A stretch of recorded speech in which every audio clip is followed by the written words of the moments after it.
Now it's time to talk about mitigating risks when we serve alcohol. So I'll be presenting this area. As many of you know me, but if those of you that don't, I'm an attorney, professor of hospitality law and leadership at the Conrad and Hilton College at the University of Houston. I've been there a little over 30 years now. Woo, getting old. Had previously, in a previous life, I had significant experience, 20 years or so, in operating restaurants and clubs, and I've been frequently designated as an expert in dram shop litigation. So we're going to go into this next slide, and I'm going to pose a thought. It's not just about drinking and driving. And in the vein of Netflix cliffhangers today, I'm going to leave you with that thought, and I will clear that up for you as we go through the presentation. But before we go much further, I want to start with a few statistics that I think are very sobering, and I use that term intentionally. Drunk driving deaths have been declining in the United States, but they still average about 10,500 deaths per year. Now, that doesn't necessarily mean there are fewer accidents involving alcohol, because car safety has become greatly improved over time. But it's important. It's still a significant number. Now, we don't have the statistics broken down into how many of those accidents occurred after people had been drinking at a food and beverage or a establishment or place of public accommodation, but it's a big number. And let me give you this stat. 70% of these involved a driver with a BAC of 0.15 or over. That's a lot of alcohol. So we need to be thinking about this. These statistics come from the National Drug Abuse Statistical Organization that gathers these and presents them to you. So I find them very helpful. But as I mentioned to you, it's not just about drinking and driving. Some other statistics.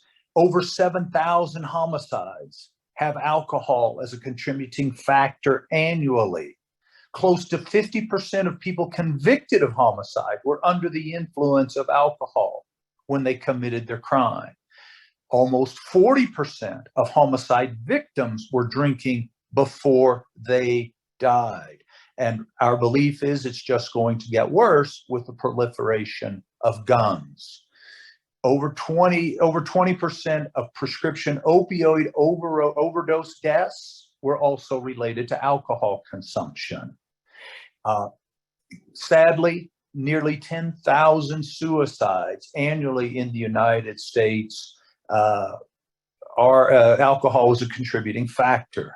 1,000 or so Americans die annually from drowning while under the influence of alcohol. 2,000 Americans die annually from slip, trip, and fall injuries while under the influence of alcohol.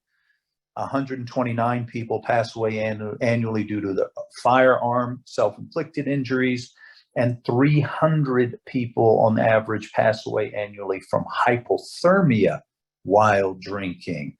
So it's not just about drinking and driving. And we run into this problem a lot in litigation, where the hotels, for instance, are under the belief that they don't need to worry as much about serving alcohol responsibly because everybody is just going to drink and go get into their bed. But they are ignoring the slips and falls, the sexual assaults, the violence that derives from the overservice of alcohol.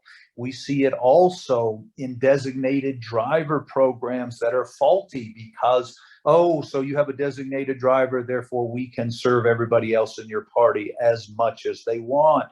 Nothing could be further from the truth and creates real challenges for us and lots of injuries and deaths. In this next slide, I want to give you some current risks that I'm seeing pretty regularly, that I just want to create some awareness of. As Derek talked about, one of the first things we need to do is really create some situational awareness, and especially when it comes to foreseeability. Mixing alcohol with energy drinks is a problem for us. If we provide alcohol to people, when they're mixing energy drinks, the primary training concept is based upon the physical manifestations of intoxication. I'm going to talk more about that in a moment, why I think that is woefully insufficient. But nevertheless, it is what the focus is on of the certification programs for the responsible service of alcohol. What we have to recognize, and all of your employees have to recognize, is that when somebody is consuming energy drinks and they add alcohol to the mix, those energy drinks are going to mask those physical manifestations. So it's absolutely crucial that we realize that people are doing these things.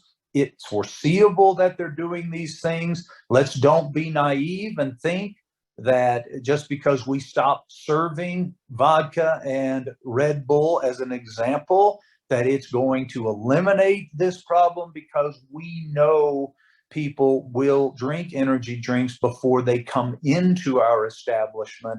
So we have to be mindful of this, and your employees need to be trained about it regularly. So they need to be on the lookout. I've already mentioned the faulty designated driver programs. You have to serve responsibly to everyone in a party, even if there is a designated driver. And finally, currently, I'm seeing a whole lot of pre-gaming and tailgating. The other thing we have going on is we have bars and restaurants being built in clusters, where it's very easy for somebody to walk out of one, walk to another, or Uber to a very short distance to another. So it's absolutely foreseeable today that people will be consuming alcohol with energy drinks, that people will be pre-gaming and tailgating, and our employees need to be on the lookout for that from the get-go with their guests, so that they can really focus on determining, to the extent possible, how much this person has had to drink before they sat down at our table or entered our establishment. I'm not saying it's easy. I know it's challenging, but I'm saying we need to really think about how we're going to manage this going forward. Let's look at this next slide. So what I see coming up, as if our life isn't already difficult, binge drinking is on the rise, particularly for those people turning 21 in the United States. We've got some real challenges there. For those of you that have international operations, it's become kind of a rite of passage to travel to Mexico or other countries that do not really focus on the responsible service of alcohol, or where illegal drugs might be more prevalent. So you need to be thinking about your operations, not just in the United States, but around the world as well, and be on the lookout for binge drinking. And of course, the mixing of alcohol with drugs is something else that is occurring much more frequently. We're seeing the toxicology reports to include not just alcohol, but amphetamines, methamphetamines, cocaine, etc., cannabis, of course. And so that creates another challenge for us in determining how much alcohol is too much. And then, as I've already mentioned, the mixing of alcohol with guns is creating other challenges for us. And we have to be mindful of all of these reasons why it's so important that we focus on serving alcohol responsibly all of the time. So let's look at this next slide, and let me offer some suggested solutions to some of these challenges. And it all begins with your culture. As Derek pointed out previously, your culture is crucial for your employees' well-being and their engagement, but also for the confidence your customers will have in you as well as your community. They rely upon you to serve alcohol responsibly. So I want to get now into a few very specific solutions that I have gleaned from years of testifying in these cases. One is you have to have policies. And we don't have time today to go through everything that should be included in those policies, but if you go to our website, HospitalityLawyer.com, there are several articles that we have written around our suggestions to be included in your policies. I'm still running into organizations that don't have policies. And I think today that it's very challenging to defend if you don't have policies. Some organizations try to rely on verbal policies. I can tell you that written policies are much easier to defend. Now, once you have those policies, we need to train on those policies. Ladies and gentlemen, it's not enough to rely upon the once or twice or once every 3 year training that happens virtually. Those programs are good, but they're just not frequent enough. And it is incumbent upon the organization to reinforce that training. I suggest that we reinforce responsible alcohol service training daily. Have your POS system post a message. Have your daily lineups reference and reminders about the responsible service of alcohol. Are you going to get pushback from your revenue and sales people around this? You will, but it will pay off. It will pay off in your community. And I believe in the long term, it will pay off financially. And the reason is these judgments today are enormous for the irresponsible service of alcohol. And I encourage you to pay attention to that. Many of the judgments I have seen have far exceeded the insurance policy limits, and everybody on this program understands what that means.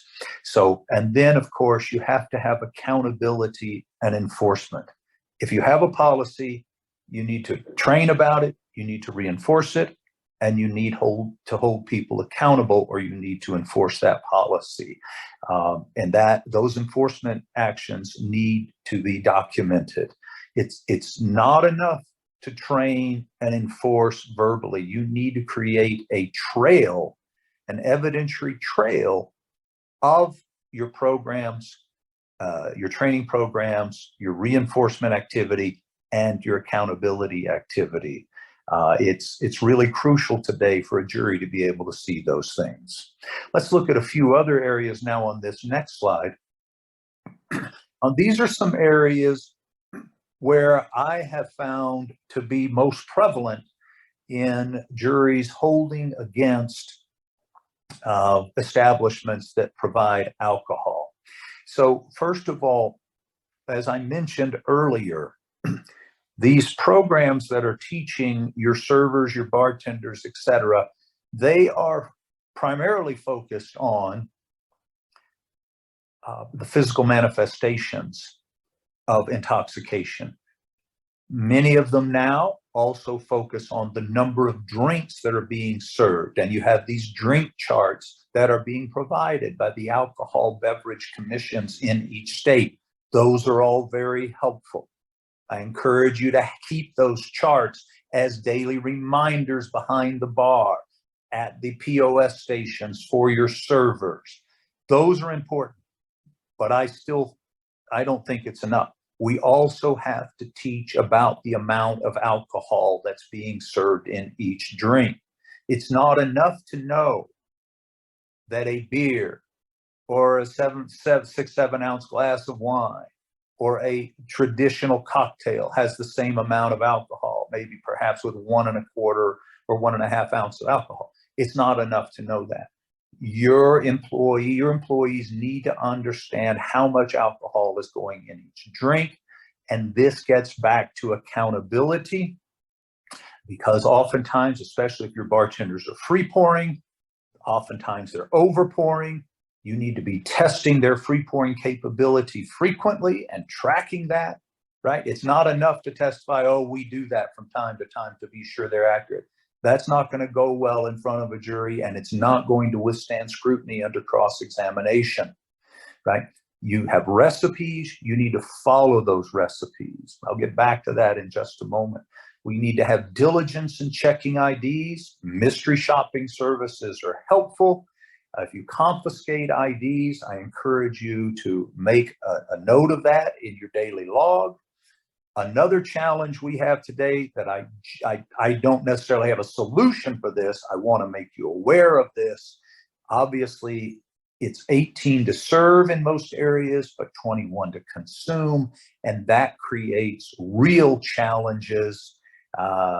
We had a case in Houston. It's been a while now, but an 18-year-old went into a place to try to drink, had an 18-year-old server, and the server in the establishment did exactly what she was trained to do. She asked for an ID, but the 18-year-old customer said, hey, I don't have an ID, but I run a sports bar just outside of town. If you'll serve me when you and your friends come, I will serve you.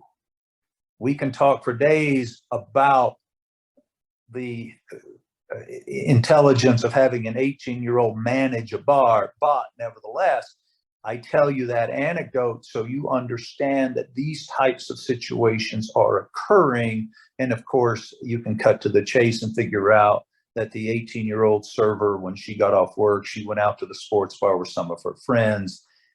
They were served way too much alcohol. They had a one-car accident going home. She died. The driver is now serving 20 years for manslaughter in the state penitentiary in Texas, involuntary manslaughter. So I just want to make you aware that those types of transactions are occurring. You need to have zero tolerance for drugs or alcohol on the job. I've been involved in many situations where an employee was drinking on the job. It was either allowed at the end of the shift or it was done surreptitiously. You need to be mindful of this and do some random checks.